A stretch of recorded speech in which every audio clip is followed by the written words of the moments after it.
કોર્ટે આપ્યો, સુપ્રીમ કોર્ટે પણ કીધું કે ન લોકસભા ન વિધાનસભા, सबसे ऊंची ग्राम सभा। ત્યારે આપણા મુખ્ય વાત કરી કે ગ્રામ સભાનો પાવર છે, અનુસૂચિત 5 વિસ્તારમાં ગ્રામ સભાની પરવાનગી લેવી પડે। આ વિસ્તાર 1996 અંતર્ગત આવે છે। તમારે આ કાર્યક્રમ કરવા માટે, તમારે આ પ્રકારનું પ્લાન્ટેશન કરવા માટે ગ્રામ સભાને કેમ જાણ કરવામાં નથી આવી? ગામ લોકોને કેમ નોટિસો આપવામાં નથી આવી? ગામ સભાની મંજૂરી કેમ લેવામાં નથી આવી? એવા સવાલો કરતા વનકર્મીઓએ, પોલીસ અધિકારીઓએ ઉશ્કેરાઈ જઈને આપણા 10 થી 15 આગેવાનોને પકડીને બળજબરીપૂર્વક અહીંથી પોલીસ સ્ટેશને લઈ જવા માટેના પ્રયાસો કર્યા। ત્યારે ગામના લોકો એમને છોડાવવા માટે આગળ આવ્યા। ગામ લોકો છોડાવવાનો પ્રયાસ કર્યો ત્યારે પોલીસના અધિકારીઓએ પૂર્વ આયોજિત કાવતરા મુજબ એ લોકોએ ગામના લોકોને દોડાવીને લાઠીચાર્જ કર્યો।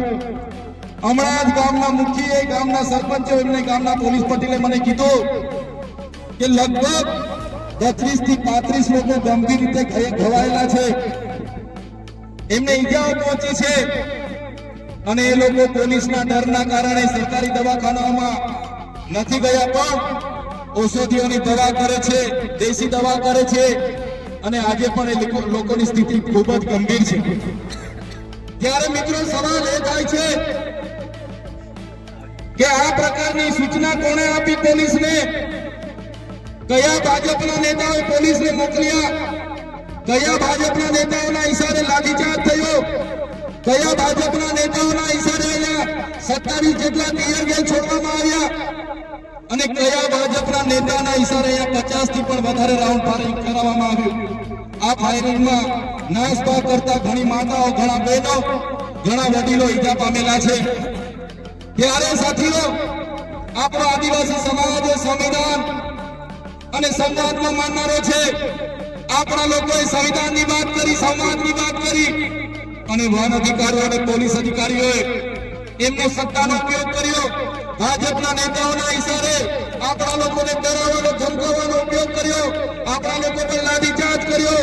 ત્યારે આ ભાજપની સરકારને, એમના એસપીને, એમના ડીવાયએસપીને, એમના ડીસીએમને આ ચૈતર વસાવા કહેવા માંગે છે, અમે આદિવાસી લોકો સંવિધાનમાં માનનારા છે, અમે આદિવાસી લોકો સમાજમાં માનનારા છે, અમારા આદિવાસી લોકોને તમે છંછેડ છો, અમે સંવિધાનને હવે સમાજ સાઈડ પર મૂકીશું, એ દિવસે અહીંયા હાર-પારની લડાઈ થવાની છે।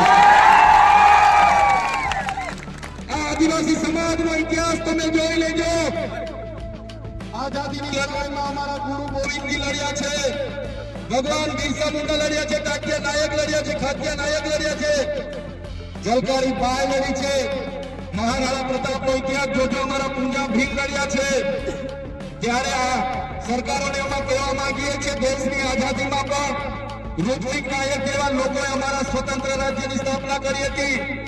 દેશના વિકાસમાં પણ અમારા આદિવાસી સમાજે પરસેવો આપ્યો છે, લોહી આપ્યું છે। દેશના વિકાસમાં જ્યાં ડેમોની જરૂર પડી, અમારા લોકો વિસ્થાપિત થયા છે, કોરિડોરની જરૂર પડી, અમારા લોકો વિસ્થાપિત થયા છે, નવા નેશનલ હાઈવે બનાવવા અમારા લોકો વિસ્થાપિત થયા છે, એરપોર્ટ બનાવવા માટે અમારા લોકોએ જમીનો આપી છે। જળ, જંગલ અને જમીનો પર રહેનારો અમારો મૂળ માલિક આજે પોતાના સમાજ સાથે, આજે ગામથી, પોતાની સંસ્કૃતિથી, પોતાની પ્રકૃતિથી છીનબીન થઈ ગયો છે। આટલું બધું કર્યા પછી પણ અમારા લોકોને તમે રંજાવવાની વાત કરશો? તે દિવસે અમે તીરકાંઠા નથી ચલાવ્યા, 13 તારીખે અમે ભાલાપાલિયા નથી ચલાવ્યા, પણ અમારી માતા બહેનોને હેરાન કરવામાં આવશે। આવનારા દિવસોમાં તીરકાંઠા પણ ચાલશે ને ભાલા।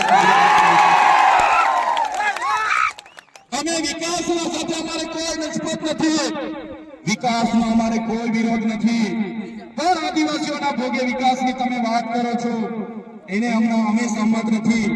એક બાજુ આઝાદીના 78 વર્ષ થઈ ગયા, અમારા લોકો આજે આઝાદીના 78 વર્ષ પછી પણ 2% રોજગારો માટે અમારા લોકોને શહેરોમાં મજૂરી કરવું જવું પડે, અમારા બાળકોના શિક્ષણ માટે શાળાઓમાં શિક્ષકો માટે આંદોલન કરવું પડે, સારી શાળા માટે આંદોલન કરવું પડે, પીવાના પાણી માટે આંદોલન કરવું પડે, જંગલની જમીન માટે આંદોલન કરવું પડે, અમારી ખેતીના પાકના ભાવ માટે આંદોલન કરવું પડે, અમારા યુવાનો સાથે જે અત્યાચાર થાય એના માટે આંદોલન કરવું પડે, મારી બે દીકરીઓ માટે આંદોલન કરવું પડે. ત્યારે અમે આ સરકારોને કહેવા માંગીએ છીએ, આ તમારી મનુવાદી સરકાર, આ તમારી સામંતશાહી સરકાર, આદિવાસી સમાજ હવે જાગી ગયો છે.